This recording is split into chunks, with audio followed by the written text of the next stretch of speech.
आपण पाहत आहात जनसंवाद लाईव्ह न्यूज, निपक्ष बातम्या, निस्वार्थ भूमिका. जतमध्ये काँग्रेसचा शक्ती प्रदर्शन सोहळा संघटन सृजन अभियानातून नव्या उभारणीचा निर्धार.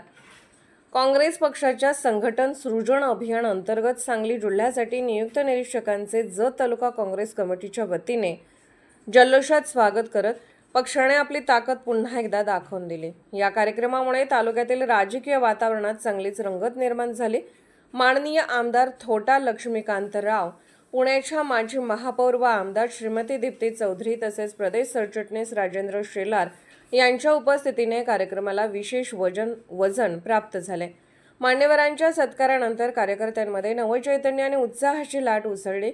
मान्यवरांनी आपल्या भाषणात स्पष्ट केले की काँग्रेस पक्षाला पुन्हा बळकट करण्यासाठी तळागाळातील संघटन मजबूत करणे हाच एकमेव मार्ग आहे. बूथ मजबूत तर पक्ष मजबूत हा संदेश देत प्रत्येक कार्यकर्त्याने जबाबदारीने काम करण्याचे आवाहन करण्यात आले. निरीक्षकांनी जत तालुक्यातील संघटनात्मक रचनेचा आढावा घेत विविध आघाड्यातील पदाधिकाऱ्यांशी सखोल चर्चा केली. युवक काँग्रेस, महिला काँग्रेस, सेवादल, NSUI तसेच विविध समाज घटकांमध्ये पक्ष विस्तार करण्यावर भर देण्यात आला. अभियानाच्या पहिल्या टप्प्यात तालुका व जिल्हास्तरीय पदाधिकाऱ्यांची निवड होणार असून पुढील टप्प्यात गाव व बूथ पातळीवर संघटन उभारणी केली जाणार आहे.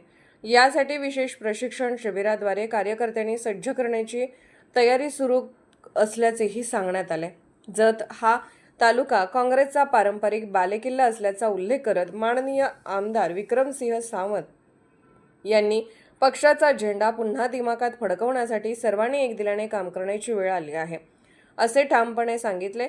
स्थानिक पदाधिकाऱ्यांनी तालुक्यातील प्रश्न व अडचणी मांडत संघटन अधिक सक्षम करण्यासाठी ठोस नियोजनाची गरज व्यक्त केली. कार्यकर्त्यांनीही पक्षवाढीसाठी जोमाने काम करण्याचा निर्धार व्यक्त केला. या कार्यक्रमाला तालुका अध्यक्ष महादेव पाटील, अपारा बिरादार, बाबासाहेब कोडक, सुजय नाना शिंदे यांच्यासह सर्व पदाधिकारी, नगरसेवक, विविध आघाड्यांचे प्रमुख, माजी पदाधिकारी, युवक, महिला कार्यकर्त्या मोठ्या संख्येने उपस्थित होते. कार्यक्रमाच्या शेवटी आभार प्रदर्शन करत काँग्रेस संघटन अधिक वेगाने आणि प्रभावीपणे उभारण्याचा निर्धार व्यक्त करण्यात आला. जनसंवाद लाईव्ह न्यूज चॅनलला लाईक करा, शेअर करा आणि सबस्क्राईब करा.